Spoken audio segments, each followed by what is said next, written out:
Good morning, afternoon, or evening, wherever you are in this wonderful world. It is time for another wonderful day of Link to the Past Randomizer. I'm Mr. Scruff the Ninja Tuna, and I've got Apathy Duck with me. How you doing, Apathy?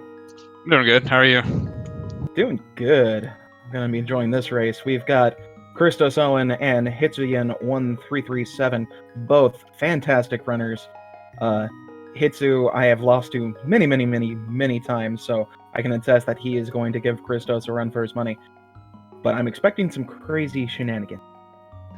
Yeah, these are both really good runners of this game. Christos has been playing this game forever, it seems like.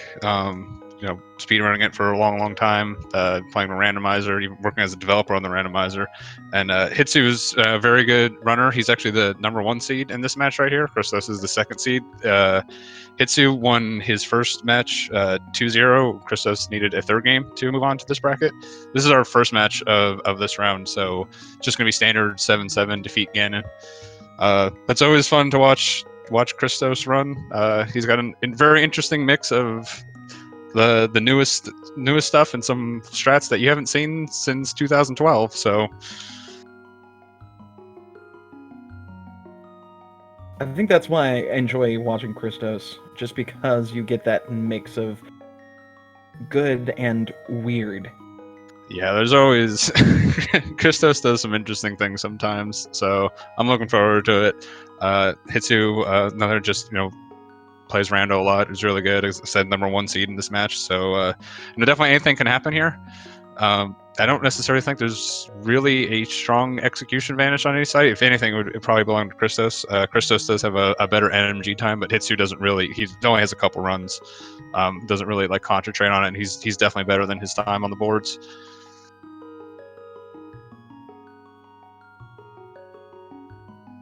And of course, Rando being Rando, anything can happen. We could see some type of god routing from him.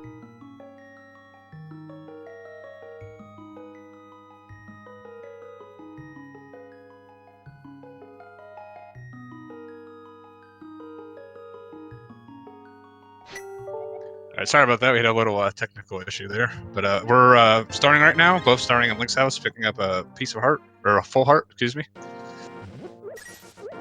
And hits you with a mat check right away. Looks like we got 2 pendants in the light world. Yep, pendant on Eastern and Hera, it looks like. Normal crystal in Desert. Yeah, both opening to start with the Uncle check. You can get the tree pole here. It's randomized. Normally this would just be a couple rupees, but we get bombs today. That's very good. Early on in the game, you're looking for either bombs and you're always looking for rupees and bombs. Rupees you can either buy bombs with, or you can and you need to use them for a couple early checks like the bottle vendor. So bombs off a tree pole is probably the best thing you can see. And another thing they just got there is the bottle, which is another thing you want before heading to Kakariko because of the sick kid check.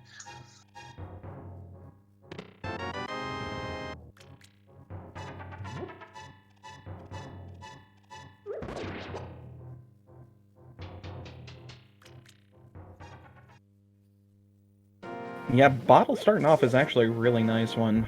Flute would be a whole heck of a lot better to find, but, Looks like beggars can't be Christos, choosers. yeah, choosing to go ahead and take these bombs. He had a tier 1 pull, so you can kill another enemy, get another 4 bombs. He's take this straight into escape. Somewhat interesting. If you can do bomb escape decently, then you're not going to lose too much time here, and it prevents you from putting off till later. The one issue here is he won't really be able to do Dark Cross and back of escape. Doing Dark Cross with bombs in the dark is it's not really something you can reliably pull off. It's feasible in a way, but that's being very loose with the term. When he gets the hookshot, so Hitsu, well, theoretically hookshot is skippable. With it being that early, I highly doubt it though. At least that makes it a whole lot easier to kill things. You notice that things are a little bit easier to destroy when they're standing perfectly still. Yeah, and when you stun an enemy, they get a different drop than they would normally from the normal prize packs. So knowing what the stun prize is can really bail you out sometimes, whether it being either a heart or fairy or something like money, bombs. So if it's something useful like bombs or like even like $20, you might see them using that later on to farm some items they need. Very true, very true. And of course, Rando can just be Rando and give us a heart refill, so. Thankfully, we do have a little bit of divergence here, so we can keep things entertaining. Hitsuyan just getting over to Blind's hut. Christos is using the pot tactic against the cell guard here. Yeah, pretty much his only option with his loadout right here.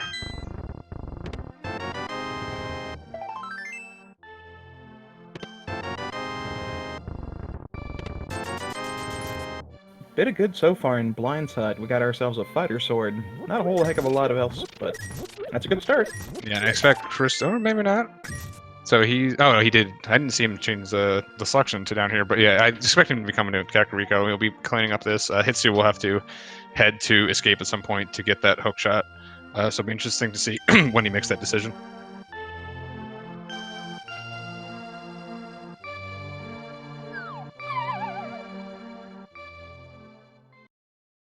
And what are we getting in the well? First one? Ooh, Moon Pearl. Kind of need that to, you know, play the game.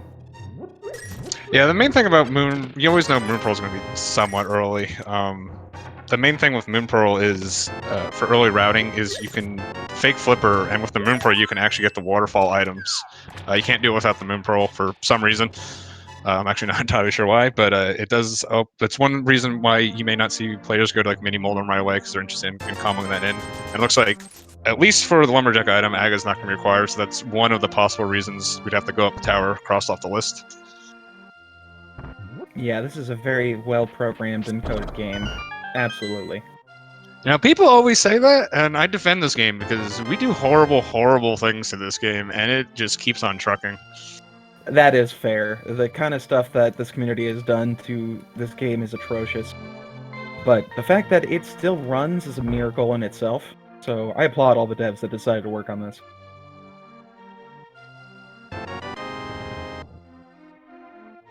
Yeah, if you guys want to see how crazy this guy can get, just Google Plaid World. Get some interesting results.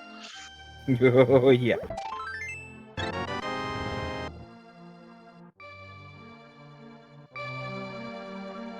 Christos is making a lot of work out of that tier 1 tree pole.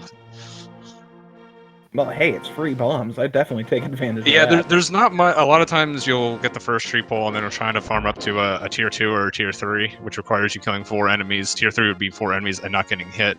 But bombs are probably one of the things you want to see the most off of that, so he's just farming that tree pole over and over again. So it's a pretty smart decision by him, especially because he's already got the 300 rupees. So money is less necessary, and there's nothing else you're really going to care about pulling off a tree this early.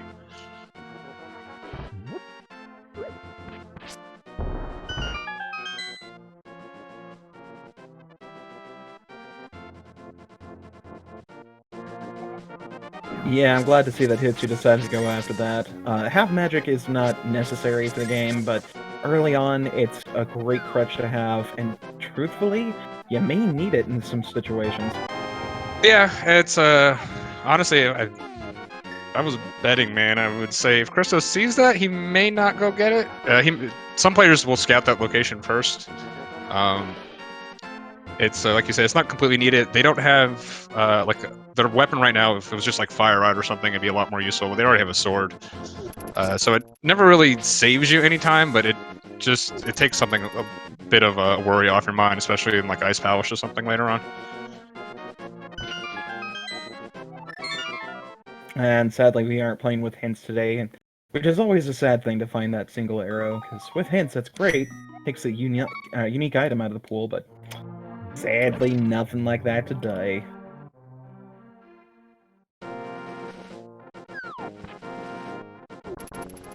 Now, with 324 rupees, I'm wondering if anyone's going to go ahead and do that fake flipper portion. Because you never want to go up to Zora without the money. Yeah. Sorry, go ahead. you can get everything else. You know, you can get Hobo, check out what's on like Hylia. You can get the Waterfall Fairy stuff, see what's on the Zora ledge, but you kind of orphan Zora in the long run, you know? Yeah, I think the calculus in that has really changed with the new Insilla fake flippers. Before, the only real way to combo in Zora later on, if you skipped it, it was like a mirror, and then you need the flippers to do waterfall and do all those checks. But with the Insilla fake flippers, you can now do that without the flippers from a mirror check. So I kind of, with that new tech that came out, I kind of like players being a little bit more aggressive on Zora. It is just one location. It's a lot of effort to actually get those 500 rupees early game. And unless it's a hard lock for Dark World, in which case the game's going to let you know about it sooner than later. I don't mind people being slightly more aggressive in not worrying about it and skipping it early. That's what I've found has actually been a better choice for most of these version 31 seeds, is that fake flippering more than likely doesn't pay off. I mean, if you don't have the glove at all, there's really no point because it's out of logic. Yeah, the thing of out of logic checks is you never know when the game is going to put that in logic. Very easily, like flippers could be very, very deep in the game, and it's your go mode. So obviously, nothing was ever going to be behind them. So it's always a little bit of a risk. It does, if something is there, it does kind of act like a hint, because then you can start piecing the puzzle together backwards. Like, well, I know that I got this item, so that item that I need can't be behind flippers. And it can give you a little bit of information that way. Oh yeah, which is where a lot of the good routing skills that these two are known for come into play.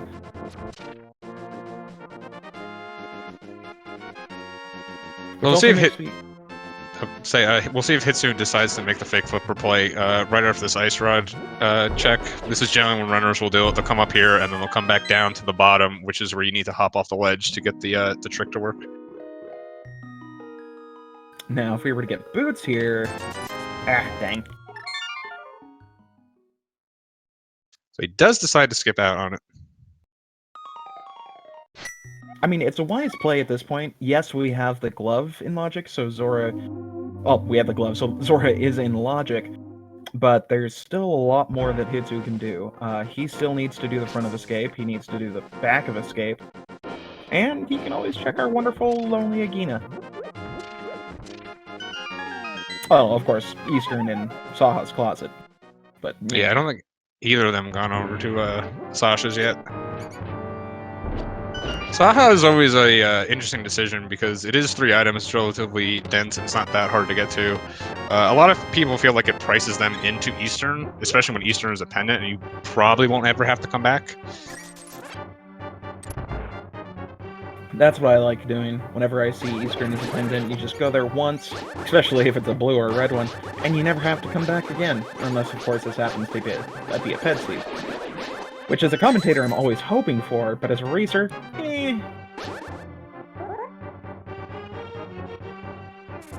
Yeah, I don't mind pet seeds as racing, as long as it's not like a really weird layout. I mean, any seed with any location can do that.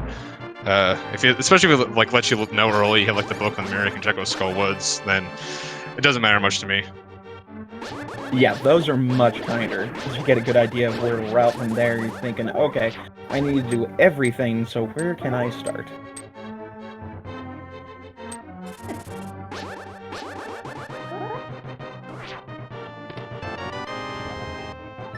Oh, was that Cane? Yeah, that is Red Cane. So Red Cane is going to be locked behind Lamp or Fire Rod now, I believe. That's an excellent find. I hope Christos ends up going back there. Yeah, so each of our runners have only done half of escape, and they've both gotten an item. It looks like I was a little worried Hitsu may end up orphaning the front of escape because of that fine already, but he's going there right now, so that's not going to happen. He'll get his hook shot and see where he goes after him. The Death Mountain wouldn't logically be accessible then because you don't have the lamp to get up there, but he still made changes to make that play. The lamp is one of the items that runners will look to completely skip, and logic breaking a completely skippable item is a little bit different than logic breaking a non-skippable item. Exactly. You know, if you're ever in a situation where you have to complete swamp, you know, hook shot and flips, it's kind of required. Swamp is an impenetrable wall. No matter what we do to it, we can't get through that thing. You know, I honestly thought that we were going to be able to get a skip with that hook shot for the longest time. When I saw that neat little fairy revival hover trick, I was like, ooh, wait, maybe we could do that in Swamp, but no. Yeah, no, it's because of the ledges. It's the only place in the game where you actually really have to hookshot over a ledge instead of a pit, which is why it's a hard requirement for the back of Swamp as opposed to like the Moldorm or Hookshot Cave. Now, of course, with major glitches, that's not a problem. No, no, it is not. A hookshot does still required for. Oh wait, no, never mind. It's not required on Argus. Oh yeah. Major glitches just... You know, earlier when I was saying that we have destroyed this game in many ways, that's one of the ways.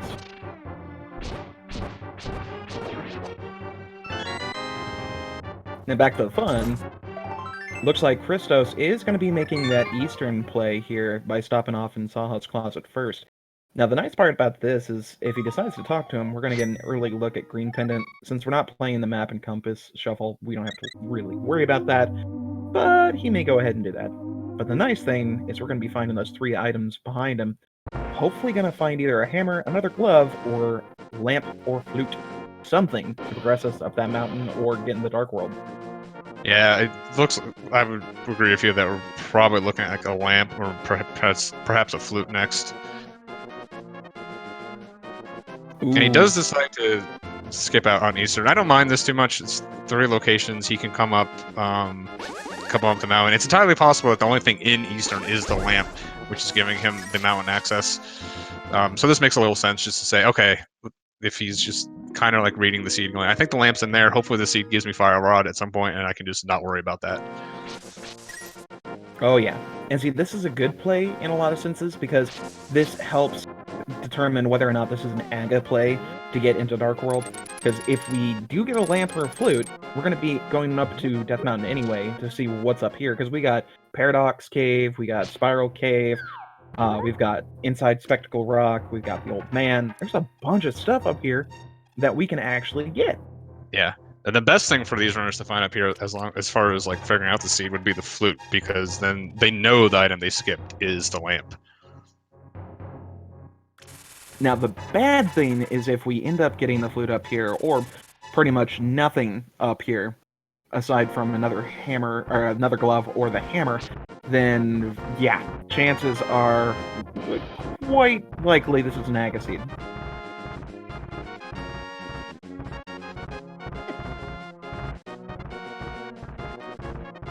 You gotta be careful of those big old rocks coming down the mountain. Those evil, vicious sky cabbages will always do a heart of damage no matter what you're wearing. Yeah, no one likes the aggro crag in any category or mode or whatsoever. This place is hell.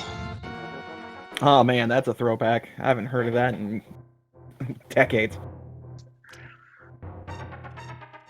That was actually something I wanted to be on as a kid, but sadly I was not in California.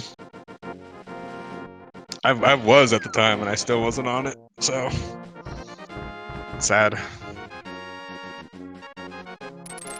No, they need to go ahead and bring back that version of Guts and then be like, hey, you know, we're only going to be casting people that grew up watching it, so get all those 40-year-olds out here, we're going to have some fun. Yeah, Guts would mean something a little different at that point, though, I think. Exactly.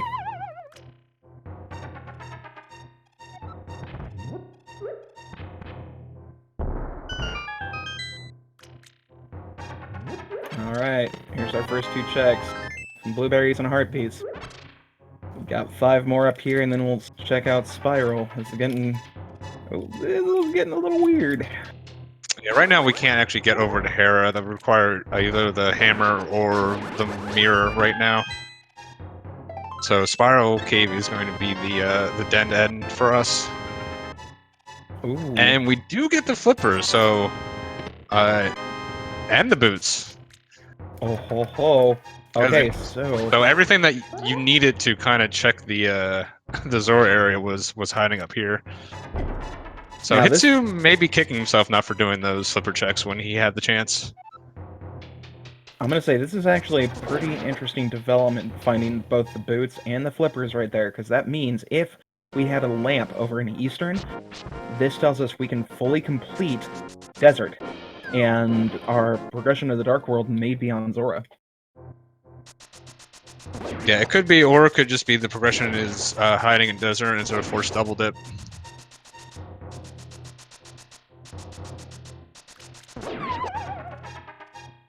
The nice thing about the flippers doing the flipper checks is it does make them a little bit faster because you don't have to go all the way to like a fake flipper spot or sell and then sell a glitch or anything. You can just go right from Link's house, jump down, check the hobo. So with the flippers, it's not those checks aren't nearly as bad to do. Very, very true.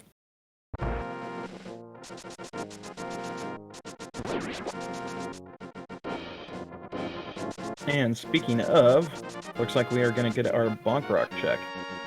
And this is one of the reasons I never checked Lumberjack before going getting the boots, because you always are just going to save and quit, do this check, and then you can just dash up and check Lumberjack. Then you can never get Lumberjack without the boots, and it combos in nicely with the boots check, and it's faster because you had the boots when you did it. So this is a personal preference thing. Some players really like the information early.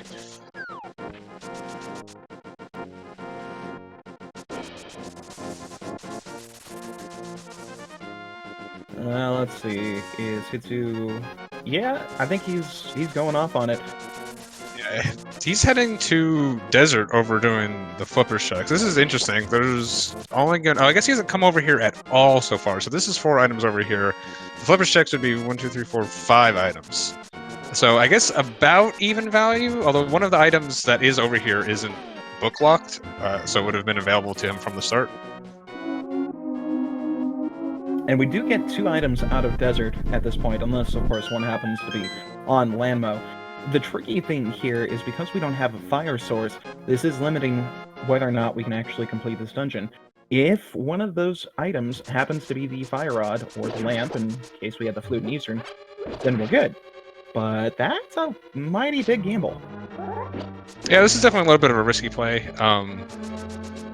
Like, it's not completable right now because there's no fire source. But if it's again, it's 4 items here versus 5 over in the flipper checks area, so it's about even money. And he may be thinking that Christos is more likely to do those flipper checks first, so this may be an area that he can get a little bit of an edge.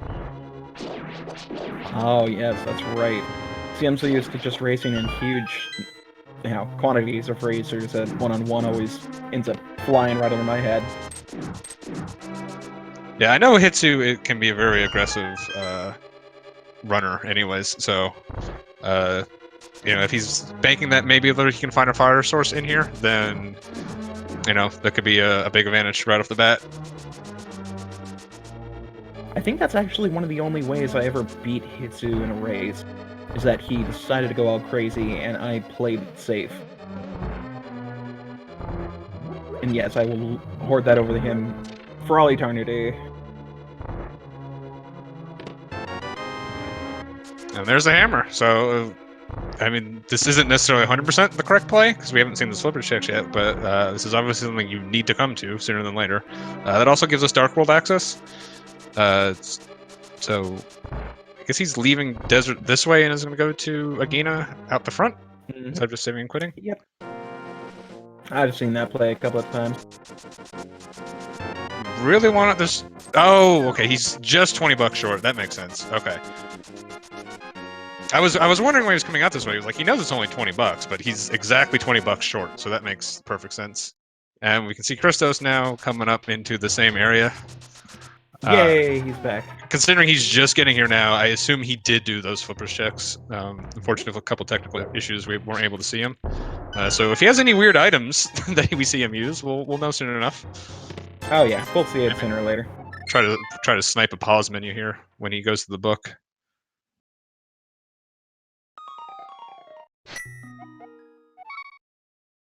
We can't know where he went, but I can't think of anywhere else he could have been during this time. So Nah, he just decided to take a quick coffee break. You know that Hitsu needs a little bit of a lead. And yeah, it looks like the flippers, from what I can see from that menu, I didn't see anything on there. So I think the flippers locations probably were a bust. Oh, and his chat was pointing out, apparently he's got less money now than when he did earlier, so I think he also checked up Zora. Yeah, that makes perfect sense. Quake was in Spiral Cave. And Which I assume he again. I assume he did have Quake. That's right. I definitely saw Quake when he opened the menu, and Hitsu has it too. So I think we're all fine here. Yep, he's dashing pretty well, so I'm going to assume he also grabbed the boots. We're also opening with Hype Cave here. It's a good location to check early. I don't know if we've gotten a Dark Roll check with this item set. We did okay. With this item set, I tend to like opening with Village of Outcasts because there's nothing more you could possibly want for Thieves Town. It looks like he's going to be coming over, I guess, getting Pyramid and Catfish out of the way early as well. These can be troublesome spots to check, so maybe just coming over here to get him out of his mind. I mean, it's a good thing. That's what I'd like to do in case you don't orphan something. Yeah, I always have trouble putting Pyramid in at any point, like, unless you're doing with Pyramid Fairy checks, I just never know when to do it. Exactly. I was going to say that, because with this situation here, Skullwood's Misery Mire being the 5/6, yeah, we're not going to see that Pyramid Fairy for quite some time.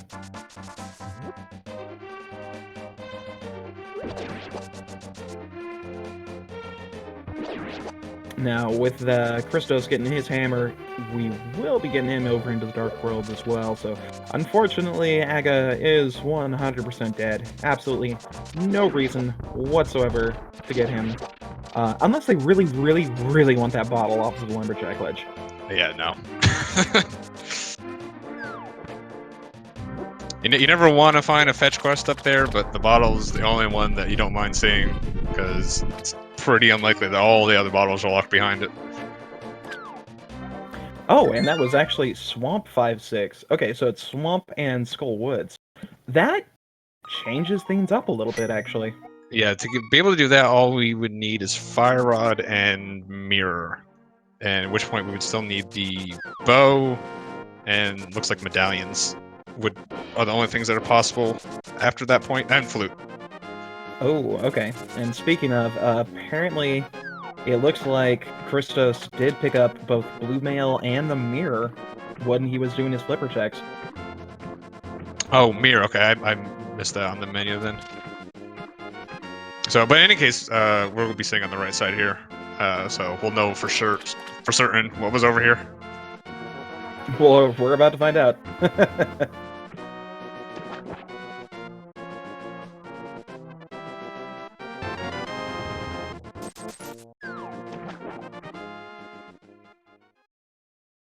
Thank you, Chad, for pointing that out. Blue Mail was actually in Uncle's treasure chest there.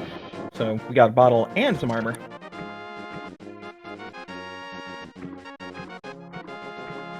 Yeah, right now we're sitting on, already have Master Sword, Blue Mail, a couple of hearts, and a couple of bottles, so safety is really not going to be too much of a concern for the rest of this. Not at all, especially since we have half magic available. Christos may need to get that a little bit later if he's feeling more comfortable for it, but yeah, I think we're good. Okay, so there's our mirror. So we're all kind of, and that explains why Christos has any money whatsoever, because he also found that 300. So everything now makes sense. Huzzah! Now, there's nothing else in his inventory that we saw, so what was the worthless item that he got from Zora? I'm gonna guess it was a heart piece. Sure. We'll go with that.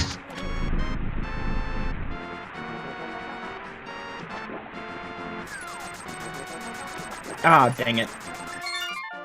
A heart piece actually would have been more useful. Somehow. Ooh, and Christos is making that early play. Okay, this is why I was saying this is actually going to be a little tricky, because with both Swamp and Skull Woods as part of the 5-6 pairing, typically you don't see a lot of runners going into Swamp immediately. This is apparently a hated dungeon within the community. I personally love it, but as a runner, in most cases, Swamp is annoying just because of the left side, and more than likely it doesn't pay off. Yeah, Swamp's got 6 checks. The problem is 2 of those checks are effectively not even quote-unquote part of the dungeon because they're so out of the way of the main path to the boss. The reason you prioritize dungeons is you have to kill the bosses, so you might as well get the items while you're on your way. But the left side is it takes 3 minutes to clear it for 2 potential items, and so it's one of the highest valuable dungeons to go mode. But on this other hand, there are 6 items in here, so especially if it being open this early, it's fairly likely that something is in here. So it's a pretty good early check. A little surprised maybe not doing this before Thieves Town, because Thieves Town you gain almost nothing from go moding. So if there's something high valuable in Thieves Town, mitts or bow, which would then give us access to pod, which is another high valuable value dungeon, you potentially could put Swamp off for the entire time, or maybe just till the end and just end up go moding it. Yeah, go moding Swamp and Ice Palace is at the top of the list for things that you want to do. So I agree. Thieves Town would have been the safer play. I think though the reason why both of these guys are doing it is because of that. I think the other is thinking, hey, Thieves Town is the safer play. They probably went there, so I'm not going to. Yeah, but I mean, it's a safer play, but there's no necessary benefit from just skipping it. The only thing I can think of is if you go there with the mitts, you can then do the Smith sequence with 1 trip over there. True, and with Mirror, that makes it a whole heck of a lot easier. And you're kind of guaranteed 2 trips over into that area anyways, because of both Skullwoods and Thieves Town being guaranteed. But Fire Rod, I guess would clean up the routing a little bit. So Fire Rod's in here. I guess the only thing that's really going to pay off from doing Swamp first is either Fire Rod, mitts, because that would help the routing, or Flute, because again that would help the routing because you can just go in there and activate it, and Flute just makes you faster. So the earlier you can find it, the better. Agreed. But if they find something I guess that's pretty much all we need. Yeah. Depending on what the medallions are, no one's been able to head over to those areas because they can't, because they're locked right now behind all those other items I just talked about. Now, of course, with this being rando, everyone's going to be asking, hey, what's going to be on PED? Because of the wonderful advancements of version 31, technically we could have a bow on PED.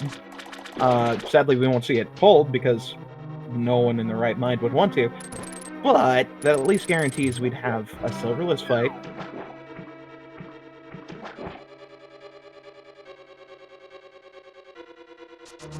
Both runners opting to do left side swamp first. Left side swamp first is slightly more efficient if you're going to clear it, and since they're coming here so early, both of them are pretty committed to doing it.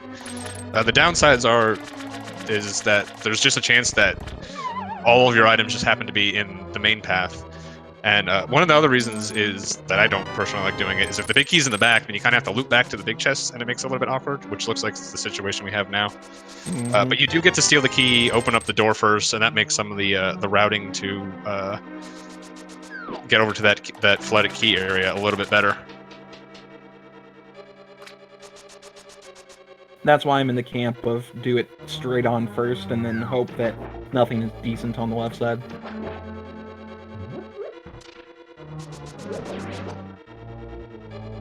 Yeah, the other issue with the left side swamp items, which you see, because again, they're really not in the path of a boss, so you can almost think of them as not even really part of the dungeon.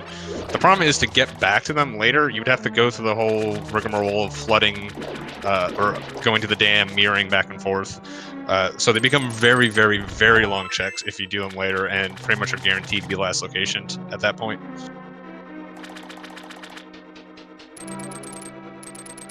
Yeah, getting our first invincibility item is actually a good sign. Not only is it going to make it easier for, certain bosses, but it also puts Spike Haven logic.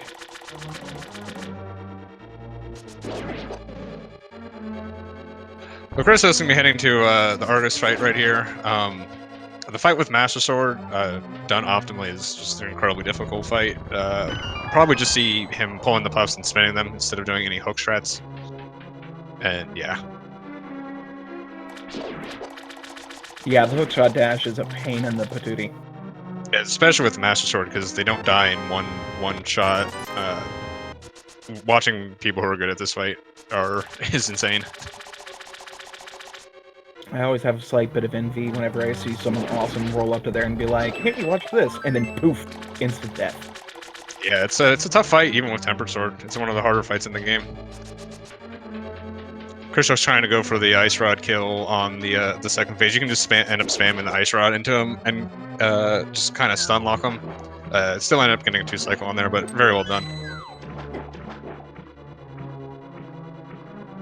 Now, I was not keeping track of the items, so I don't know if there's going to be a map in that big chest, or if it's an item.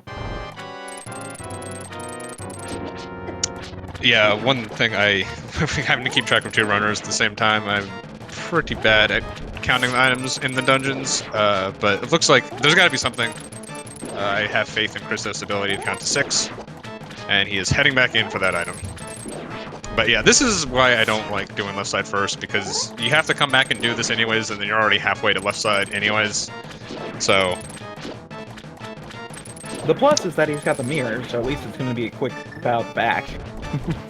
Yeah, I don't think you necessarily was going to mirror out, though, because I'm not sure what you would combo in with. And it's the bow! Oh! Alright, this is going to be very... So, Hitsuyan also did left side first. He's only got 1 item. A lot of people say if there's only 1 item, they're going to skip it. So, this is interesting right here. Yeah, it is. If this was 2 or 3, then... I mean, well, it can't because he did it, but... So, and of course, I said, and he's going back. Okay. Now, again, that necessarily wouldn't be the match there. If there's 1 item, it's not terrible to abandon. It's the bow, because, like you said before, there's progressive bow now. There is possibility of being 2 in the world. We don't know where the other one is. It could be locked behind the bow. It could be in GT. You know, there's a bunch of places it could be that you just... That's the only bow you could get. But it wouldn't have been the end of this game, if he did skip this item. But looks like we're both going to get it, and it's not really going to be a big determining factor in this match. Thankfully. Although, bow-locked bows are hilarious. I love it. Yeah. My favorite, of course, is seeing a bow over on the bow-locked side of pod in that big middle chest, and it's like, game? Yeah, it does... There is a way to sequence break pod without a bow using a potion to unlock the camera to quote-unquote defeat the mimics by pushing them off screen. Before you kind of had to take into account that, well, you're not going to find the bow back there and that's the 1 item you're looking for. It does change your calculus a little bit because it is something that is possible now. With the bow being progressive, there's a lot of little stuff like that really changes how it plays.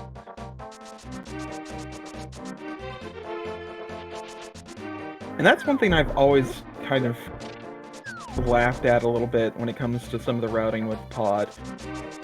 When you get 2 keys up front, you almost always see everyone go this left side, like with ChristosOwen right here. But if you only see the 1 key, they just dip down and immediately go over to the bow-locked side. Because as this wonderful dungeon has been deemed, it is Mullet Mansion, all business in the front, all pleasure in the back. Since we have nothing but keys. Yeah, there's just so many doors, and the way the randomizer is programmed that it prevents you from soft locking the game by using keys in the wrong spot, no matter how dumb the use of that key would be. For instance, you could go down to the Helma basement, open that door, and then not even go and kill Helma. That's a situation the randomizer actually takes into consideration, even though no one in a race setting or anything would do that. Yep, and that's actually why you will never see a small key on Blind or Helmasaur, because they'll technically soft lock the game. Yeah, another place you can't see a key in pod is where the vanilla key is in the Dark Maze, and that's because the keys are placed before the items, And the only way you could resolve a key being there is by having the hammer being guaranteed at some point. And since the keys are placed first, they just don't put a key over there. So that helps with... there's 2 items in here that you may not have to check. The vanilla big key, which is up on the top there, and there's an item we call Harmless Hellway, because it looks scary, but there's a safe way around it. And depending on the key count, you can just completely skip those. And so knowing there can never be a key in Dark Maze really helps with that. And we are seeing the random bomb jump. Hammer, yep. Yeah, very nicely done. Just using some menu buffers there to read what pixel he's on. It's double pixel perfect jump in the Y coordinate. The X coordinate's pretty lenient, but you just end up clipping through the rail there, and it's not quite as useful here in Rando as it is in NMG. It does make the routing a little bit nicer because you can just come up through this dark room and then go across, come through Harmless Hellway, and go straight to Helma. But it's a much smaller time save than in the vanilla game. Still another trick that I'm envious over because I can't do it. Just use as many pause buffers as you need. It'll still save you time. Oh yeah, yeah. Pause buffering is like the ambrosia of glitches and tricks. Yeah, the one downside of doing the hammer jump without the lamp, though, is you have to do this dark maze backwards, which isn't done nearly as much. Pretty much only really done if you can't hammer jump. So a lot of runners are less comfortable doing it, and it's a little bit trickier to get through. Christos is having a little bit of issues with it here right now. Oh yeah, it's a tad annoying to try and do it backwards, like you said, because when you do it the front way, you memorize it, and then you just kind of do it in reverse. But when you go out of muscle memory and then do it reverse first, it's like, oh wait, hold up, wait. And on the other side, Hitsuyan is finally coming to this Village of Outcasts area in Thieves Town. It's interesting that he did not take this straight into Pod with that bow. Pod being 5 items, fairly valuable. Granted, there's 4 items in Thieves Town. It's also pretty quick. But he was already over in that area. It's not really going to get much quicker at any point. So some of these choicing so far have definitely been interesting. And I don't even mean that in the backhanded way that some people use it. I just mean interesting. Just want to clarify that. Speaking of interesting, it looks like we do actually have an item on the Helmsworth Keen. That or it's one of the dungeon items. I honestly was not keeping track. But we do have something back here, and since it's a crystal, we will be killing Helma. Yeah, we'll get another map check here when he goes to bow and see if there's an item or not. Yes, there's an item. We have both map and compass already. Oh, and hey, speaking of Flutie Toot Toot, that was the flute over in Thieves Town, so guess what's over in Eastern Palace? Meanwhile, Christos had a very nice pod mimics room doing the first kill on the red mimics. Very tricky stat to pull off. I'll say. I always find it easier just to chuck one arrow at the red, do the left, and then right, and then finish up the red again. Yeah, there's a bunch of different ways of doing it. I think a good beginner strat is, if you're struggling with that room, is to do right, left, and then slash up to control the top mimic, and just put 2 arrows into them.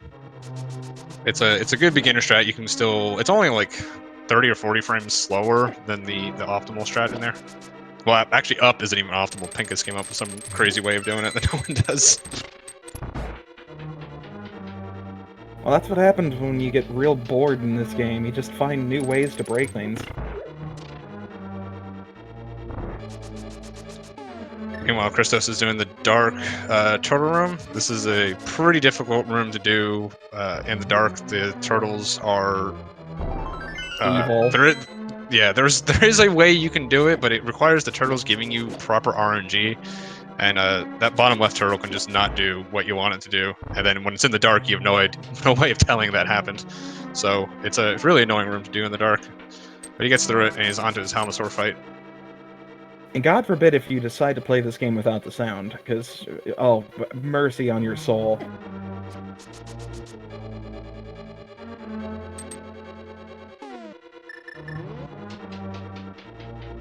So Christos putting his sword out here for the second phase of Helmasaur. What that ends up doing is actually extending the hitbox of the hammer, and it makes hitting the big old crystal on his head a lot easier to do.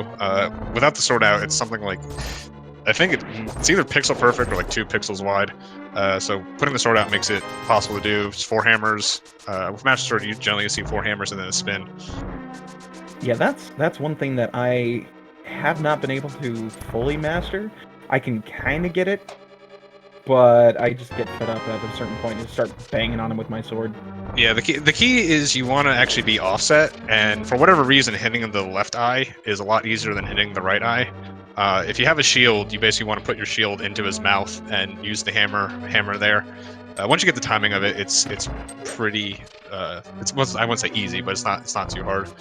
It does make the fight safer, ironically, because you kill Helma faster, and he's got less time to do mean things to you. Spitting out those angry raps and swinging his tail at you. Speaking of fun boss fights, here is one that I absolutely adore. Mainly for this reason, if you set up the scripting just right, you will get the same thing every single fight. Lined happens to be cool like that, but then 1 pixel out and you just get the randomness like that fight. But Hitsu, being an awesome runner, takes it down with no problem and is awarded a wonderful mushroom fetch quest. Yeah, he had red mail there and just a bucket of hearts, so wasn't really worried about dying there. Just a little bit of a time loss.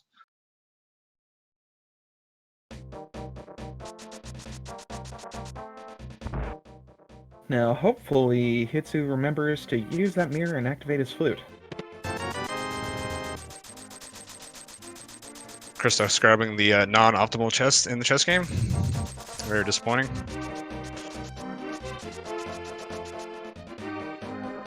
For fun reasons, of course.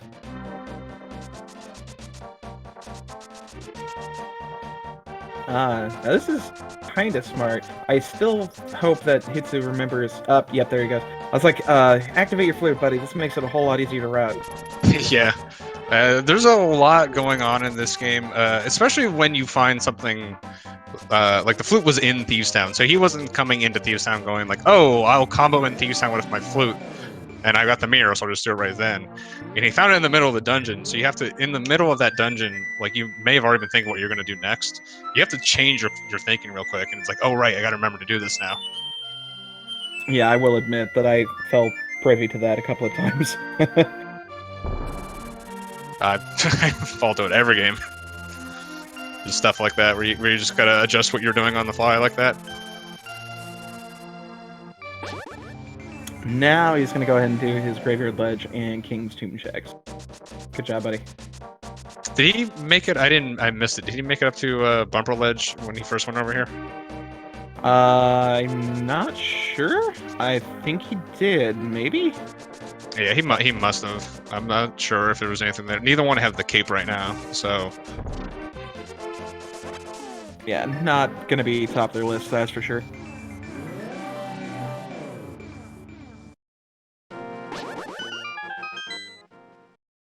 Yeah, seeing something on Bumper Ledge when you don't have the cape really just...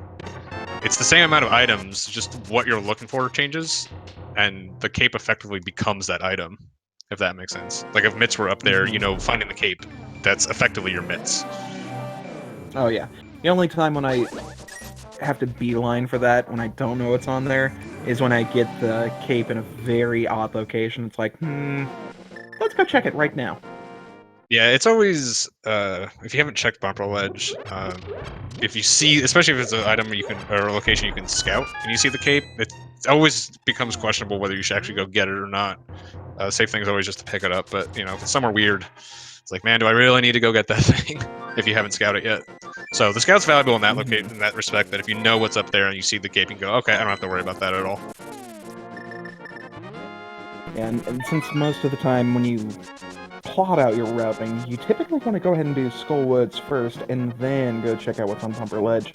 But seeing as how we haven't seen heads or tails of that Fire Rod yet, I doubt we're going to see Skull Woods anytime soon.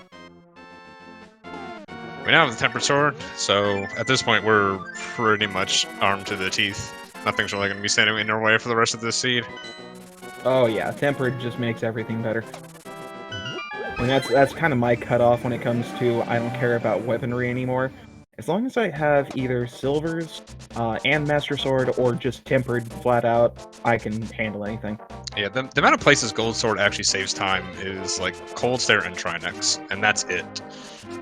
If you can do a 1-1 cycle on Ganon with tempered, so Gold Sword doesn't actually save any time on that fight.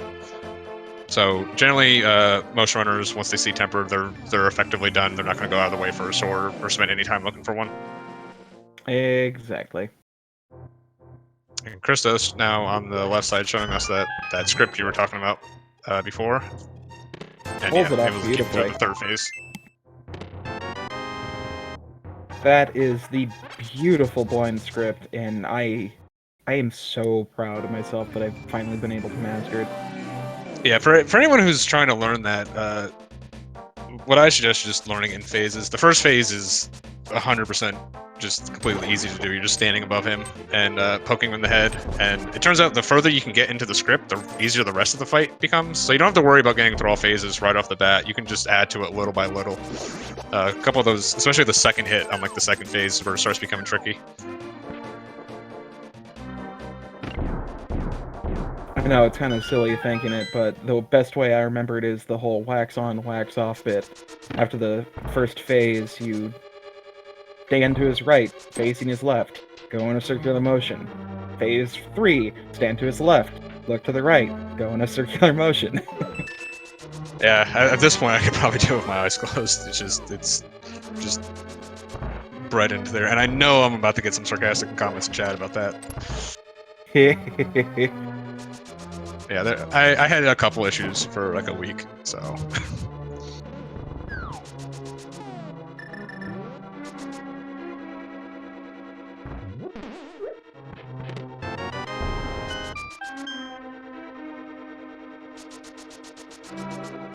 So we're clearing off pod on the right side here.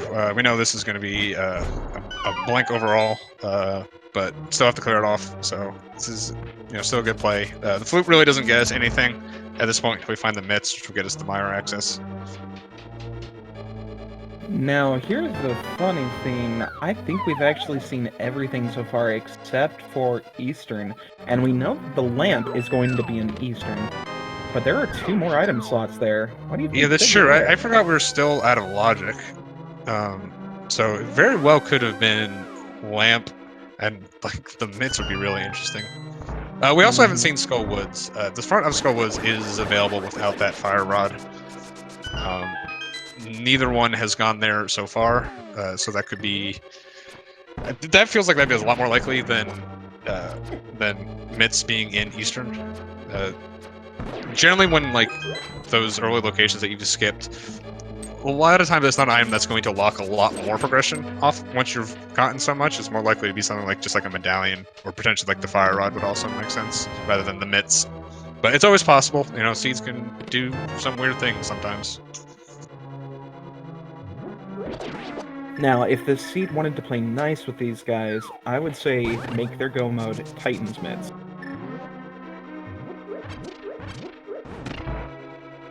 Because we've got the flute, we know where a fire source is if we absolutely need it, and hopefully the fire rod will be kind, because if we go mode mitts, that locks a whole bunch of stuff.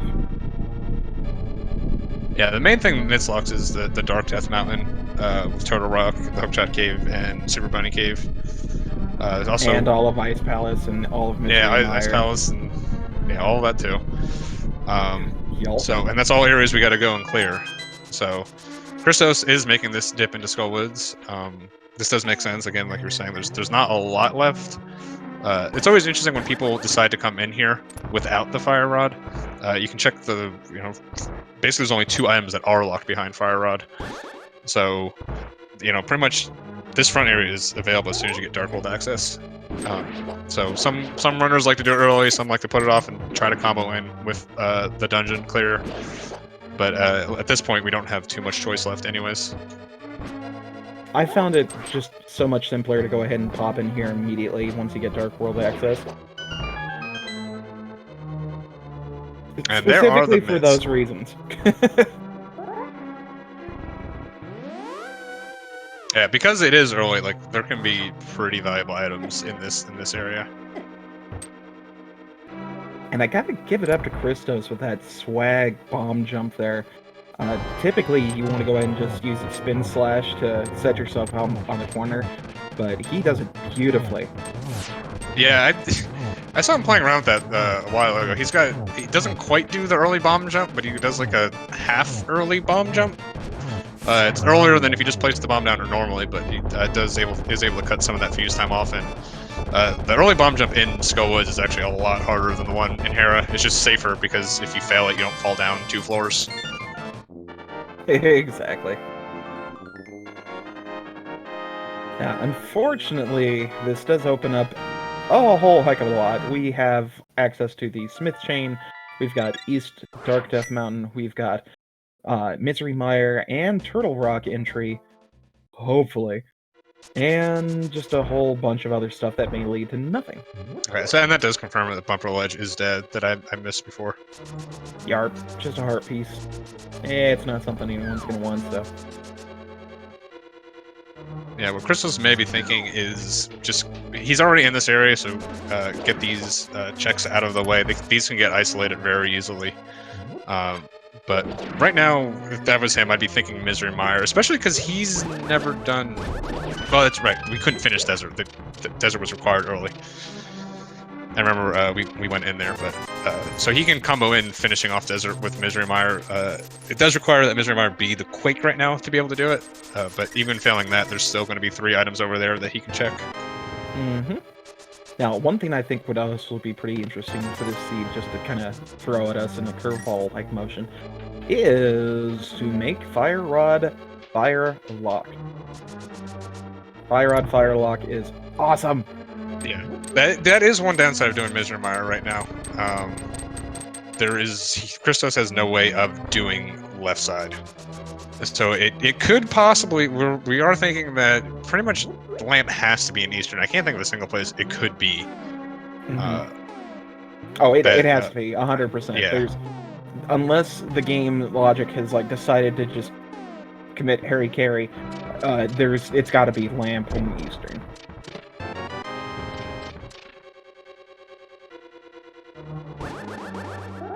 Yeah, especially since we have Flute, which is the other way up Death Mountain, and we know that was Dark World locked. What was actually on Death Mountain? Oh, Flippers was... Flip and Glove. No, Glove... Oh, that's right. Flip. No.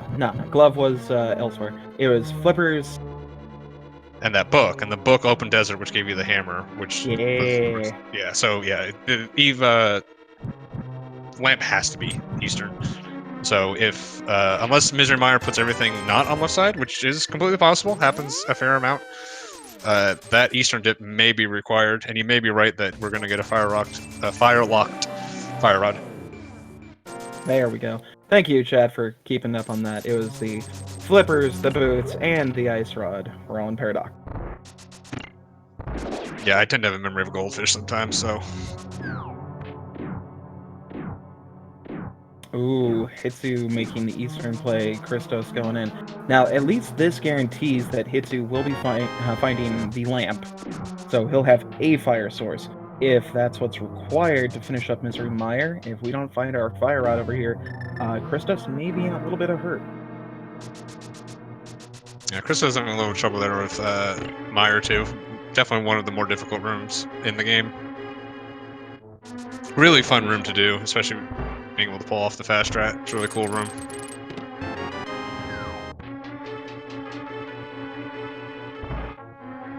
Yeah, so if Lamp isn't in here, then something about this seed we've gotten wrong. Right.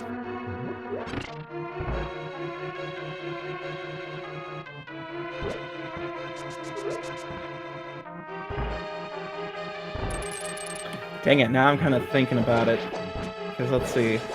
We only had the Flippers and the Boots, which Flipper's got us none of that mirror. led to anything. Yeah. Oh, Flippers did get us mirror. You're right. Okay, yeah. So we didn't but actually mirror need didn't get to us go up the anything. mountain. Yeah, I Yeah, I don't think we the need bottle to go up the vendor. mountain. So wait, would lamp be here in the big chest? Nope. No. Yeah. Oh. So that flipper and that mirror is actually crazy out of logic. Then because lamp looks like it's going to be buried. Okay, that's And interesting. lamp can't be here. So with the V31 changes, the fire rod does give you access to the back of Eastern because there's torches in it. But this room doesn't have torches, even though it's considered to be an easier dark room to pull off. This is one location that is still completely lamp locked. Here, so the only thing that of value that we could find here would be the fire rod, but that's going to be one big chance. Yeah, and it looks like Misery Mire is going to be fire locked for us today, so we're in here a little bit earlier than we're supposed to be.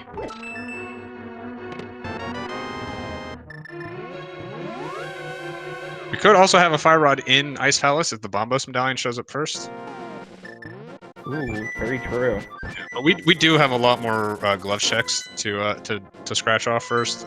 We have this whole Dark Death Mountain, which again is still out of lot. No, now it is. Excuse me, because of the flute. So the flute would put this all in logic. We never need the lamp to get up here. So yeah, the Death Mountain access has nothing to do with lamp. All right, I think we've gotten the siege straight. It's really something like I said earlier. You can use, if you do some logic skips, you can kind of use it to like piece the seed backwards. Sometimes with a seed like this, you can go cross-eyed trying to figure it out. So. So I have a step to thinking like, okay, so we would have the Ether Tablet, we'd have Tower of Hera. Where's the lamp?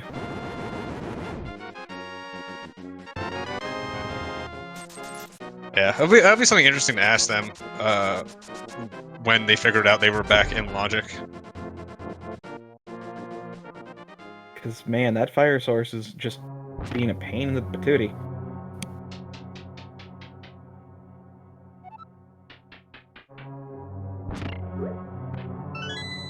Let's see if we've got it. Oh boy. And I don't think Christos went over to Turtle Rock just yet, so it's possible it's in Turtle Rock. Turtle Rock, you can get all the way to Laser Bridge. It looks like he does have Quake, so this could be it. He's choosing not to go in there right now. Well, real quick, Hitsu did have his little trip pay off. Tower of Hera in the second chest there. I always forget if that's the map of the compass one. That had the fire rod, so Hitsu's in go mode, but he doesn't know it. Oh, no, sorry, he still needs Titans. But he will be in go mode. Right. We know where everything is. We know that Misery Mire is the only pendant or medallion locked engine we need. We know we have Quake. So once Hitsuyan gets his mitts, he will be in go mode. Oh, man. And he's going to get his mitts. Right, he's going right to Skull Woods since he got that fire rod. So this is a... right now, this looks like it's going to be a pretty big lead for Hitsuyan.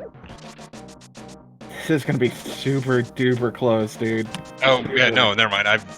Christos is in. All right, never mind. Yeah, we're actually really, really close here. Ignore me. Yeah, because the thing here is, yes, Christos has the Titan's mitts, but Hitsu is about to get him. Like, he's less than a minute away. He's already here in Skull Woods. That's less travel time. Yeah, he's going to end up just going ahead and finish off Skull Woods right here with his mitts, knowing he's in go mode. And then Christos will do Misery Mire first. It's going to be a little bit quicker going through Misery Mire at this point because he's already done some of it, so we just need those chests on the left to find the big key, and then we can go straight to Vitreous. Now, I actually agree with Hitsu's plan at this point. When you're one item away from go mode, well, not to his knowledge, and you have the means to beat a crystal dungeon boss, beat the boss. Flat out. Just go there immediately, because if you luck out and get that item off the boss, you've saved yourself an immensely large amount of time. Yeah, I mean, I think this is the correct way to do Skullwoods if you have Fire Rod no matter what, because if you do the front first, and there's an item in the back, you have to do all of the front. If there's an item in the back, then the second you find the item in the front, you know you're done, and you can dip out easier. And you have to come here anyway to kill Moth. So you just might as well get Moth off the plate, and then as soon as you find the 2 items, you can dip out. So he's not really going to lose any time here by doing this first, just slightly delays where his mitts are. Really the only thing this is going to cost him is he'll probably end up doing this check under the bridge, which is a little slow, but it's certainly not the end of the game or anything. Exactly. Now, kind of feeding back into what I was saying earlier about the Titansmith go mode here, ChristosOwen went and did a few more of the Titansmith's checks. Not all of them, thankfully. He didn't do the Smith chain in its entirety. He didn't end up going to Ice Palace. He just went to the Mire area, did Dark Death Mountain, found his Fire Rod. Hitsu, though, once he finds those Titansmiths, he may be in flat-out go mode. If he's going to be banking that Quake opens both Misery Mire and Turtle Rock, he can just beeline and save himself a bunch of overworld checks.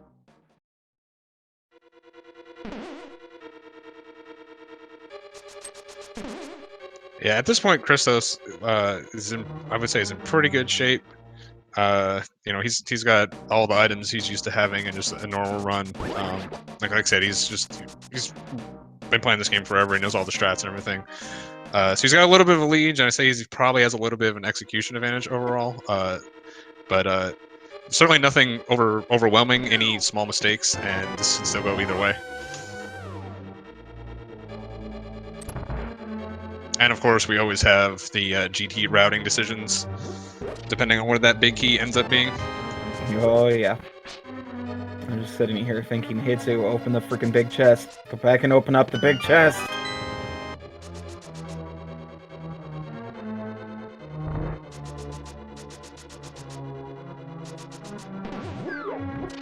Now I'm just super intrigued as to where that lamp is. Yeah. So it's definitely required in the seed for Misery Mire and Pod. So it has to be somewhere. We know that lamp won't be anywhere near locked. Yeah. No, it can be because of the flute. The flute resolved all of that. They just went up to Death Mountain. They should have gone to. They were supposed to go to Dark World, then go to Death Mountain. Then that put everything in logic. But yeah, lamp could be like, you know, in Ice Palace or something like that. Could be in Turtle Rock. You know, it could be a lot of really, really silly places that we're just not going to see. But these dark rooms aren't going to. Really, the only one. Christos is through all of them already, I believe. Yes, and the only one that Hitsuyan has to go through is the Mire one, which is one of the trickier ones. But once you've done it a couple times, it's not that terrible. Meanwhile, Christos is going to be doing the damage boost strat on Vidi. You can zero cycle him like this. Looks like he's going to get it. Yeah, we'll finish with 2 arrows here, and then 8 arrows in. Nope, he missed it. Ouch. Yeah, it's a little hard. You have to pay attention to that eyeball. Once you've done enough, you can kind of tell the timing, and you know if he's going to pop up or not. But sometimes it's close, and you want to go for the zero cycle still. And you can always tell if the eyeball is tracking you, and if it's vibrating, then you know it's going to be going to that second phase. I don't know why, but I giggled a little bit when you said vibrating. Very good.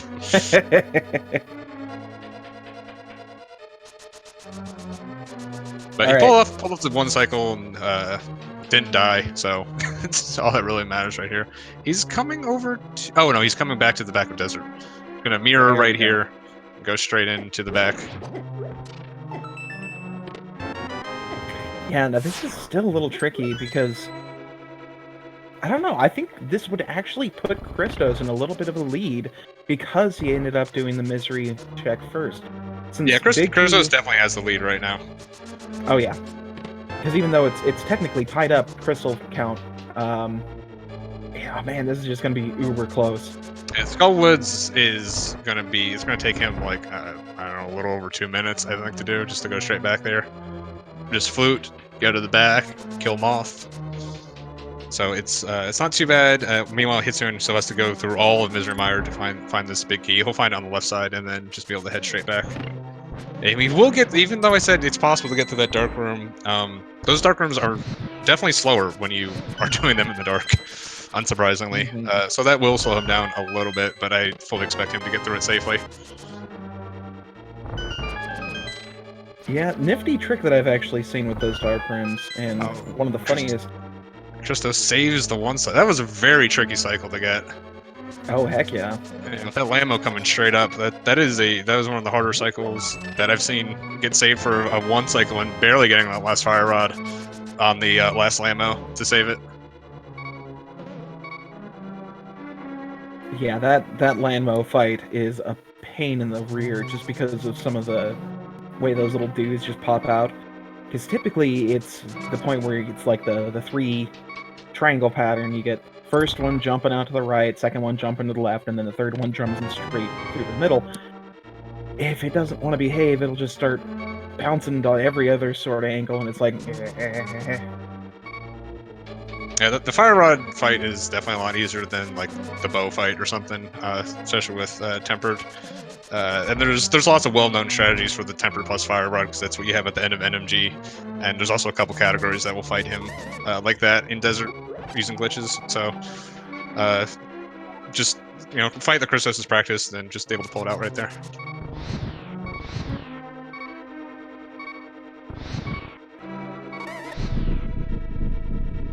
Good. Looks like Hitsu is going to go ahead and get this cutscene chest out of the way, grab his big key, and then mosey on back, where Christos is...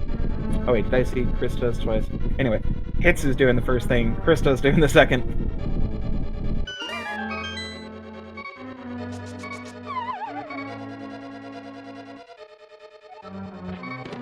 Christos heading into Mummy Hellray right here, which has got a couple neat strats to do.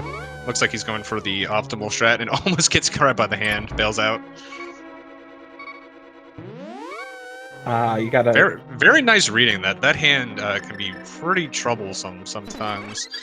So it was pretty smart to bail out of the standard strat, deal with the hand, and then complete the room still fairly quickly. Most definitely. Gotta give him props for the swag dash, too. The fire rod dash? Yeah. Yeah, it does save a little time. It overlaps the wind-up of the fire rod with the dash. It also changes the timing in the next room. Some people like it, some people don't like it because of that. But hey, that's the way Rando works. And while we're talking about that, Christos just got a nearly perfect Moth fight. Just absolutely crushed him. So, very nicely done. Didn't even have time to talk about it. Yeah, unfortunately for Hitsu, that dark room was not being too kind. One thing I was going to mention about that dark room that I personally find the easiest, especially when you have boots, is just to dash your way all the way to the left, and the moment you start noticing your sword glitter start to dip a little, immediately hit the down button. That puts you right in front of the pot. You pick it up, place the thing down, and bam, you're good to go.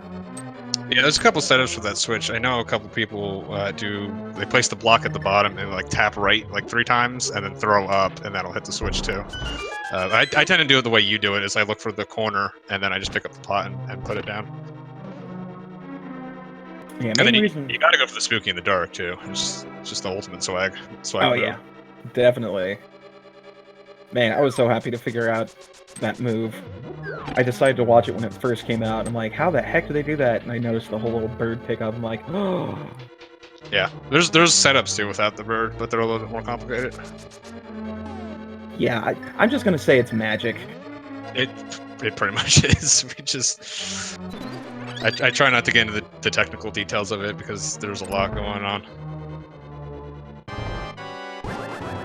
See what looks like Hitsuyan is also going to be going for this damage boost fight. Ooh, we've got to be careful with that. Yeah, a little bit of trouble with it, but he's keeping a good eye on his health. He knows how many times he can walk into that goo. Oh, got a little lucky with that lightning. I think he might have been fine with red mail right there. Meanwhile, Christos is sitting for Ice Palace bomb jump.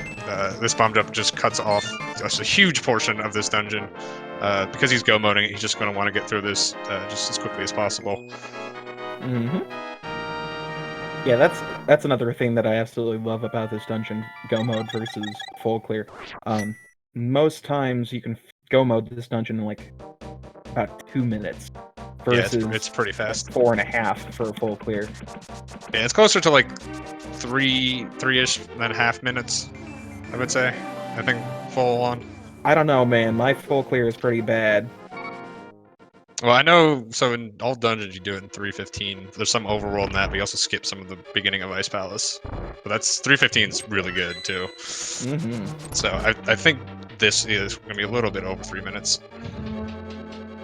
Oh, shit! No! Oh, my.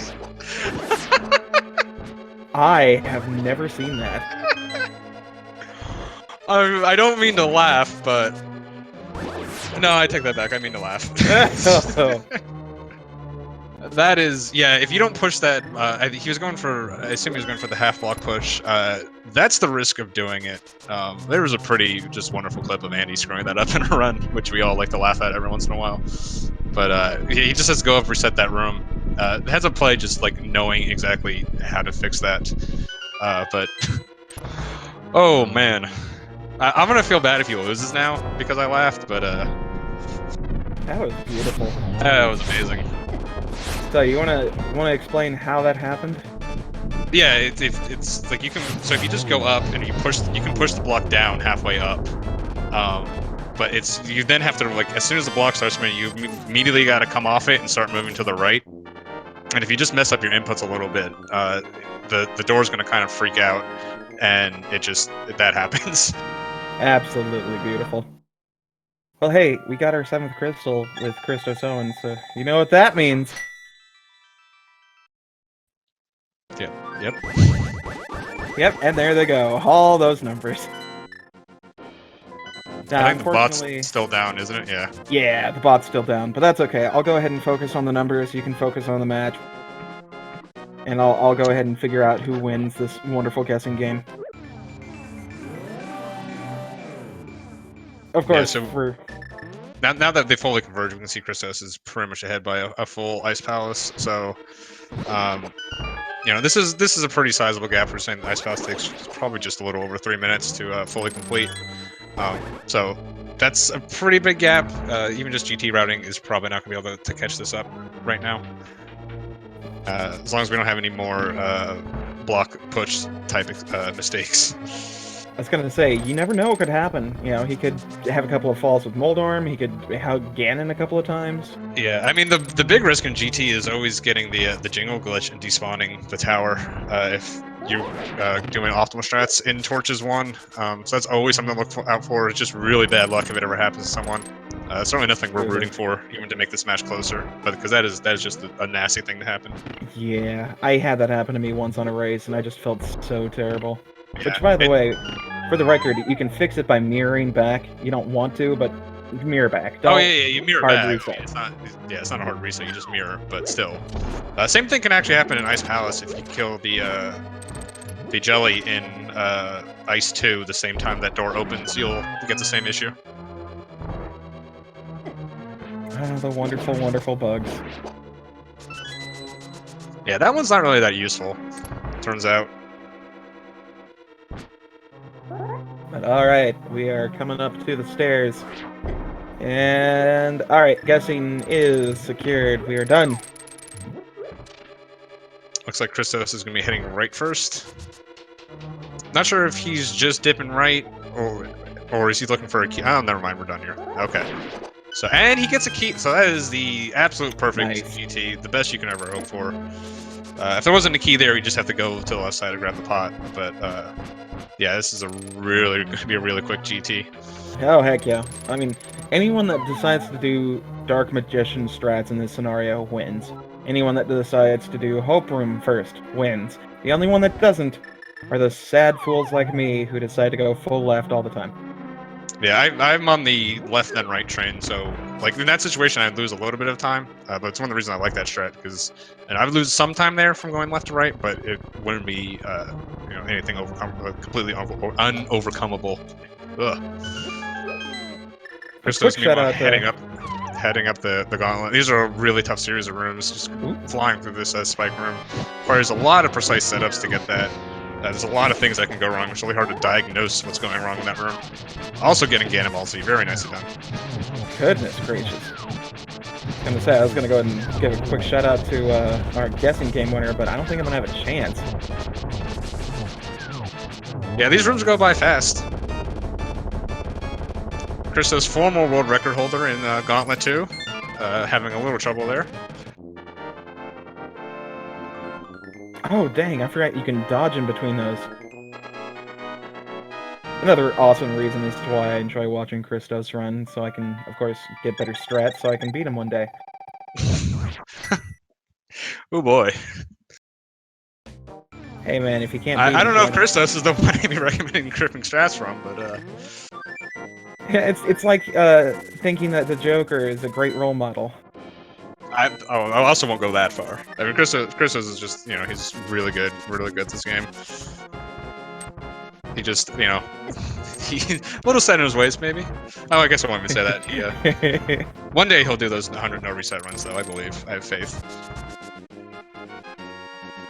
But yeah, as you can see, he's making work of this upstairs GT, having a lot of nice rooms there. It really only got slowed up in Gauntlet 2, like whatsoever so far, and that was just a little bit of bad RNG, which happens in that room. Oh yeah, that kind of RNG can really mess you up, and sometimes. This is interesting. This is one thing that I tend to screw up. I kind of forget to keep track of my magic in these rooms, and he only has the fire rod. Does he have? He does have a green potion, so he's. I was like, yeah, he should have bottles. Yeah, he would have been okay there. There's a green pot in that bottom skull, right there above that torch, and a pot in that skull he just went by. So he would have been fine even without that potion. But I've definitely gotten the situation where there's a certain like magic route we use in NMG, and I've definitely forgotten that I had the fire rod, or I don't have the lamp, and just went through it and went, I don't have enough magic. So heads up from Christos, remembering all that. Thankfully for Christos, he remembered to make this climb with a small key, because if you forget it and there's not a small key in one of these 3 chests, you're kind of locked by this wonderful door right here. Yeah, you'll have to reset and go down. I guess he's looking for silvers at the moment. These chests are pretty quick to check. Oh yeah. The only thing that could possibly speed him up at this point. His health is a bit of a concern. You know, he knows the Ganon fight very well. Obviously, he can get through it damageless, but you know, it's just one slip of that finger on the Ganon fight, and you can, you know, just go south really quickly. Oh yeah. Now, the tricky part with here is that Christos, I'm not sure if he's got another green potion behind him. If he has a green potion or a blue, he's fine, but he doesn't have magic. He doesn't have the lamp, so he's... Yeah, he'll be fine on the Ganon fight. Just you can do it with a half bar of magic. Well, can he do the awesome 3-shot trick per Ganon phase? Yeah, easily. Ah, cool. All right then, never mind. We're good. No suspense here whatsoever. Yeah, sorry. I don't know if you're trying to build some suspense there. Sorry to cut that off at the knees. He's fine. This is a completely standard fight. That's done in every run. So, like I said, Chris is just a really old school speedrunner of this game. He's done this more than pretty much anyone. I mean, there is a reason why his name is in the credits screen. So.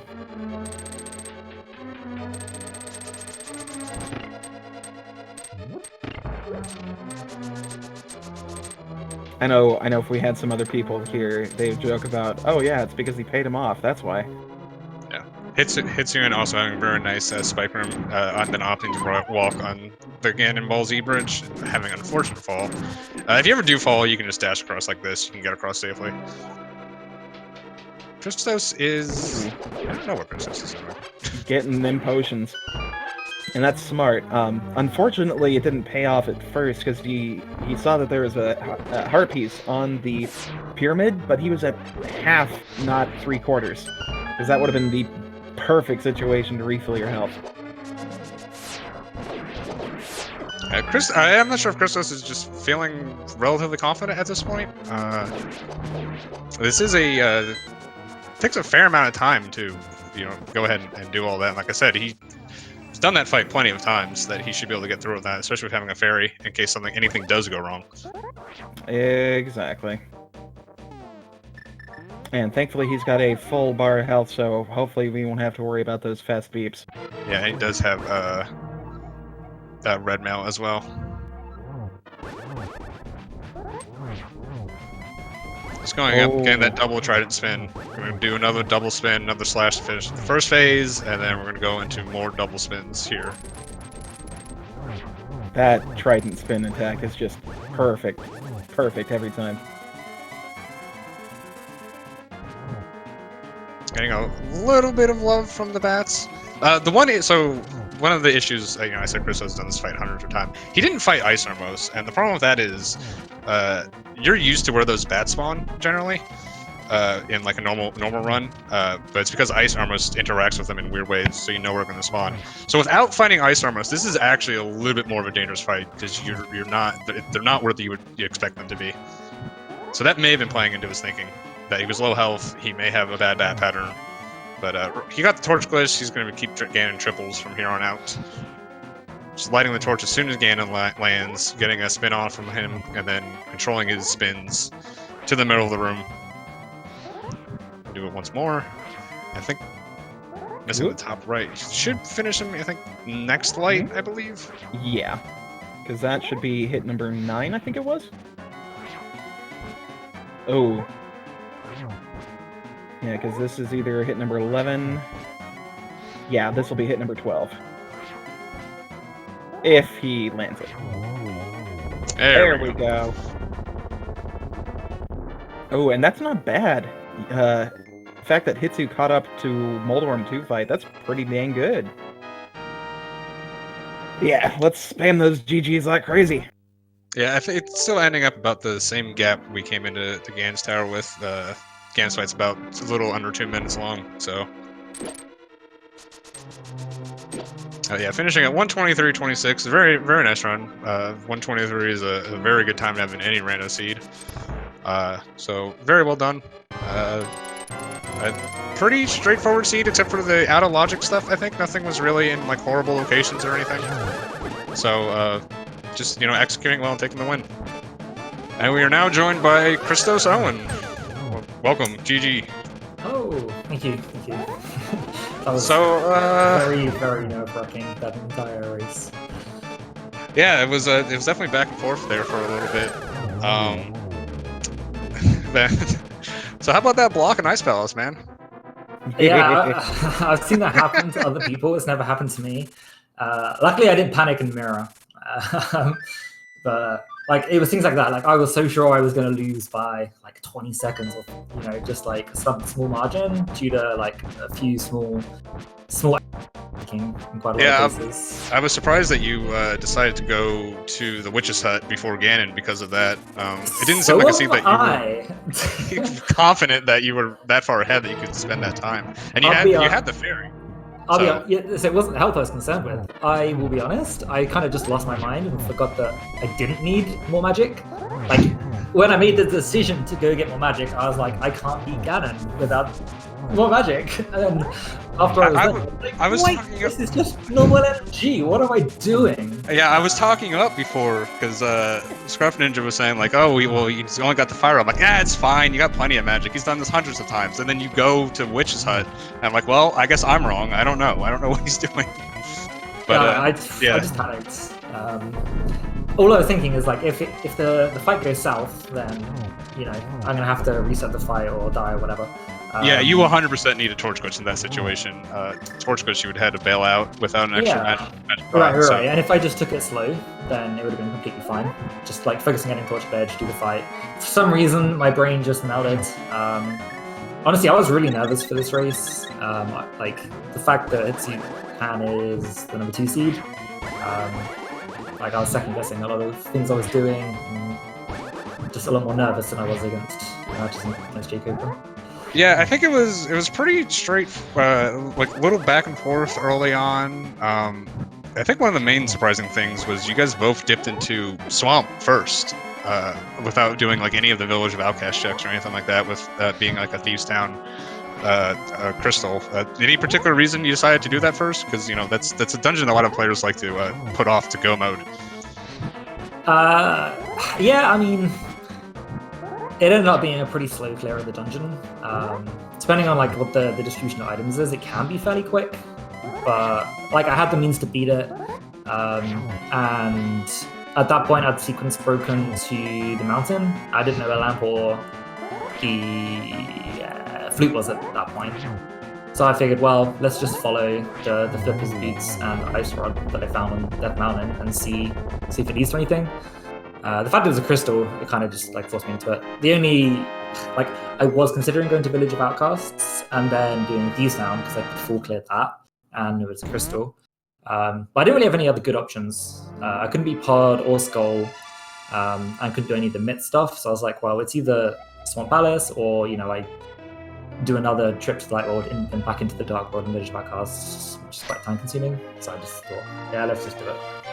Yeah, makes sense. Meanwhile, Hitsuyan finishing off his Ganon fight with a 127.09. Get your GGs in chat. I think he'll be joining us shortly. I'm not sure here. I'm actually not sure. He left the race channel. Okay. He said he'd just catch me tomorrow, so I'm not sure if he's going to come to the interview or not. So the other interesting, we kept thinking, because of that sequence break you were talking about with Death Mountain, we were like, well, Lamps in Eastern, right? And then it took us a minute to kind of reverse engineer the seed to being like, oh wait, no, you could have gotten all that stuff. You guys just got the flippers like way earlier than we're supposed to be. Did you think like we're thinking maybe Lamp in Eastern, or did you ever figure out you were back in Logic at one point? Because that was one thing that was interesting to me. Yeah, I figured like, so the Logic break wasn't actually that big, right? It was just once I found Flute from Thieves Town, then the mountain was back in Logic. So the lamp. Was anything actually lamp locked that I found other than like beating the dungeons? Kane. Kane's Mario. Yeah. Kane. Oh yeah. No, Kane. That's Fire Rod accessible now, isn't it? Is yeah, it? that is. Oh, yeah, yep, yeah, it is. Never mind. Yeah, so that's in Logic. Yeah, we just got a little because going back and forth between you two, and then finding the what was it? Hammer in Desert Palace. For some reason, we just thought that Death Mountain trip was required at some point, and it took us a while to figure out that, oh wait, the lamp can be anywhere, which means it's probably Turtle Rock. I can see from the restream that Hitsuyan also didn't find it, so who knows what that was. It's got to be buried somewhere, but that's what we're... He did end up going back into Eastern at one point, which is a substantial chunk of this time difference, and like you were basically getting your Fire Rod when he was getting his mitts. He got Fire Rod first, and then so he full cleared Skullwoods. So some of that time difference there. Yeah, and you end up it was both you guys. You ended up in gun mode slightly first, and then he found the mitts slightly after. He was already in Skullwoods, but he was like fighting Moth at that time. So it was really close at that point because the dungeons you just had like swap dungeons, and then because he had to do Mire still, and you had it kind of like pre-cleared, that ended up being most of the difference. Yeah, that makes sense. I think the biggest. So my decision to go into Mire without a fire source was like I was praying to the gods that would find Fire Rod in there and I could just go mid everything. That ended up costing a bit of time in the end. But I really didn't have many... Well, I didn't have any good options. It was, choose either Eastern or Hera.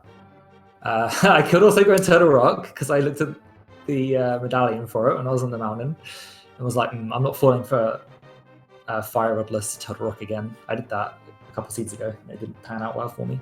Yeah, were you thinking about maybe coming back after Hera? Because I was a little surprised you saw it was Quake and then just noped out. But it makes sense with Hera being on. Super quick. Yeah, Hera can be super quick, and I hadn't done Ether Tablet either. I was also going to do Spike Cave since I had Brian.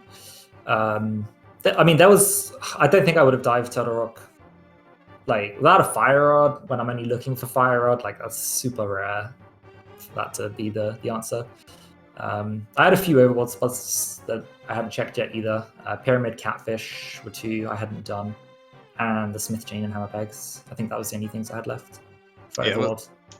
Catfish and none of that was anything. Hitsuyan ended up doing those. He did that right after like Hype. Yeah, he did open like Hype Cave into those checks to kind of like get him off, and then he put off Pod for a while, which you did it a lot earlier, which of course ended up not being anything. Yeah, I got really excited when I found the swamp dip. I was feeling good going in, And then beating the whole dungeon except for the big chest and not having found anything, I was like, this kind of sucks. If Hitsuyan goes elsewhere, finds stuff, and gets to go mode this, then I've lost a bit of time. When I found that bow, I was like, yes, this is fantastic. So I was just like following that immediately. I was like, right, let's go do pod straight away. Yeah, Nothing was in there, which sucked. But you both went to swamp really early. And you both cleared left side first, and you both went back for the bow. You found it like 30 seconds first, and really? I was saying, That's like, funny. if Hitsuyan bails out of this could be rough. Of course, you could have the bow elsewhere, but I'm assuming it's GT or something. Like, I don't really GT or one of those pendant dungeons you guys never touched. Okay, I was like, Hitsuyan didn't find the other bow either. Yeah, no, the only bow that we saw on the Okay. seed. I mean, there wasn't really much either of you guys Gannon checked. said it was in the Dark World, so I don't know what Hitsuyan didn't do, like Smith's purple chest. Neither of you did Smith's, so Okay. it could be there. I guess that probably makes the most sense then. Most likely. Yeah. That's kind of interesting. Is that Spike Cave, right? Oh, Spike Cave as well. Yeah. And Mimics is, I think, Light World, because I remember Blaine complaining about that the other day. Interesting. Okay, so I'm just thinking the other bow may have been accessible at the same. Yeah. Air quotes. Well, the bow effectively didn't lock anything, so yeah, as long as it wasn't, so it was accessible at some point. It's just neither of you ended up finding it. So if he did have bailed out on that, it wouldn't have been the match right there, because he would have found it at some point. There's a couple of tricky decisions I had to make at certain points.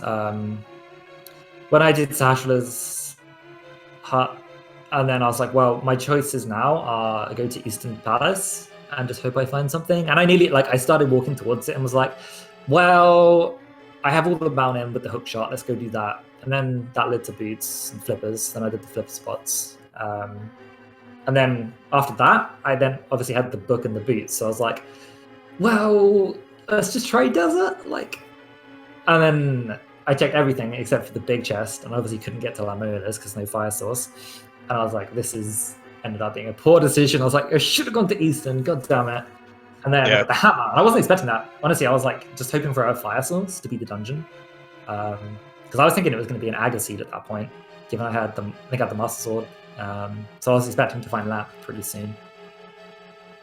Yeah, that's why we were thinking it was Lamp Eastern, because we got on that mine track really early, because it was screaming Death Mountain. You know, you find the mirror, or you find the flippers up there, flippers leads the mirror, and then we're like, okay, so it's probably just lamps in there, and then you have to do a bunch of other stuff, and then it kind of unraveled in a way we weren't really expecting, and we were stuck on that line of thinking and just couldn't get off of it. I'm really curious what the lamp is. Maybe Ice Palace or... Yeah, Ice Palace, Turtle Rock, you know. I mean, it could be in a lot of places, couldn't it? Yeah, there's, like I said, there wasn't really a lot that one checked. I think really Catfish and Pyramid probably the two main things that Hitsuyan did that you didn't. And yeah. So I nearly went to Catfish into Pyramid. I mean, I checked Pyramid at the end, hoping for, I don't know what I hoped for, a potion maybe, because I knew half magic was at the race game. So I was like, maybe something will be there, or like the other bow could have salvaged. The other bow would have been funny. That would have been great. After I did King's Tomb, I was like, I can go Catfish into Pyramid.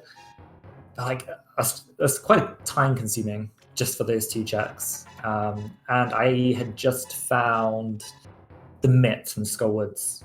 So I was like, well, I have Dark Death Mountain and I have Maya area. And I was really keen to know what Medallion Maya was to see if I was only just missing Fire Rod or if I was missing Fire Rod and Ether or Fire Rod and Bombos. So I was like, yeah, let's just leave Catfish and Pyramid and just, route them back in later if the Mitts don't lead to what I want. Yeah, interesting seed. It's been a while since I've had to do some of those dark rooms. I've done some of those dark rooms in a few of the previous seeds, but I haven't done a Dark Maya for quite a while. And pod backwards. Yeah, and pod. To be honest, I really hate doing pod basement, like the turtle room without the Fire Rod at least. Yeah, it's rough. Or Ether or Bombos or something. I don't know how useful Quake is for the turtles. I forget. I know it doesn't flip them. I don't think it kills them either. Yeah. So I was like, well, I've found the bow and I'm following the bow. I have to beat the dungeon. I can't leave. So I lost a bit of time in a few of the dark rooms. The one that gave me the most trouble was just pod maze. I just got stuck on the rails and lost where I was. Yeah, that's why I don't hammer jump if I have to do it backwards. I just don't feel like dealing with the dark maze backwards. I need to practice some of that stuff. A lot of the seeds I've been doing in this tournament have ended up not finding lamp. Yeah, So- it's one of the few things you can just completely skip. Lamp, hookshot, flippers. I haven't Kind of played- really it. Things that you can just skip that the seed really wants you to get. Yeah, Bow is possible too. true. Yeah, but So yeah, overall, I'm super happy with that. Execution was decent overall. I made a couple of silly mistakes, but luckily no major dumbs today. except for the block. Except for the block. That was Yeah. that was exquisite. Can I pass that off as not being my fault? Nope. Damn it. But no, I feel really good having a 1-0 lead. I'll be honest, I didn't expect to beat Hitsuyan in the series. Especially losing the first game to Jacob yesterday and having to like come back from behind. So I think I have a slight execution advantage, but he's played a lot more rounded than I have the past like year or so, or however long it's been. So I think he's in better shape with rounders than I am. So definitely a tough opponent, and I'm curious to see what settings he will change for game 2, if he changes anything at all. Yeah, I mean, from looking at it, it was execution is. I would agree, you probably have a slight advantage, but Hitsu has played very well during this. So it's like I think you have a slight execution advantage, and he's got a slight maybe like just a random experience advantage. But like both are close enough that neither one's going to tip the balance. So it's just going to be how the seed plays out, I think. Yeah, I agree with that. Yeah, like the execution difference isn't that much. He's obviously a really good player. Yeah, he's way better than his NMG time. If you just look at that, it looks like you've got him beat by a mile. But he like if he played at all, hey, aren't we all? It's just who wants to sit down and grind energy? I know. Imagine not having you cut. I mean, just I personally couldn't deal with it. But it's fun. Yeah, and I just pray game 2 goes as well for me. I guess we'll see. Yep. Well, good luck. I think that's it. Scruff Ninja, you got anything? I think we just kind of talked over there. I'm sorry if you. Yeah, sorry. Oh, no problem. You actually covered a lot of the stuff there. I was going to go ahead and tease him a little bit about that block there, but sadly, Andy's not. You're not taking that away from me. There's no way you're taking that away from me. Was it Andy that it happened to? Yeah, oh yeah, the Andy. It was. I knew it was somebody. It's in Helpa. Of course, it's Andy. Andy has all the best, stupidest clips. Help us, or has it? Okay. Yeah, I don't remember what the name is. It's in there. But I think we're done here. Scruffnet, you know what's coming up? That's one thing I always forget to check. Apparently we got stuff. Oh yeah, there is actually another race coming up here. Let's see, it's 5:40 in about 40 minutes actually, I think. 40 or 50. We got another segment coming in. Let me check and see who it is. Who is it?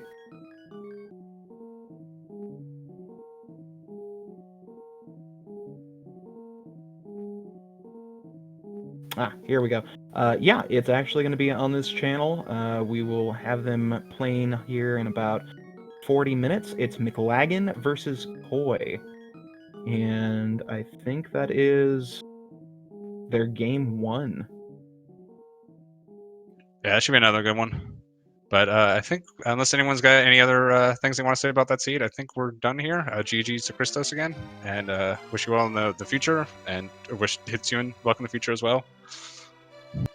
Thank you very much. Shout out to the comms and trackers and restreamers. Thank you all for putting on the show. Yeah, and follow our trackers, follow Scruff Ninja here, follow Christos, follow Hitsuyan. Shout outs to our trackers. They cover our butts in this a lot. We definitely couldn't do it without them. And I think that's going to be it for us. So enjoy the rest of your day, everyone. Bye, everybody.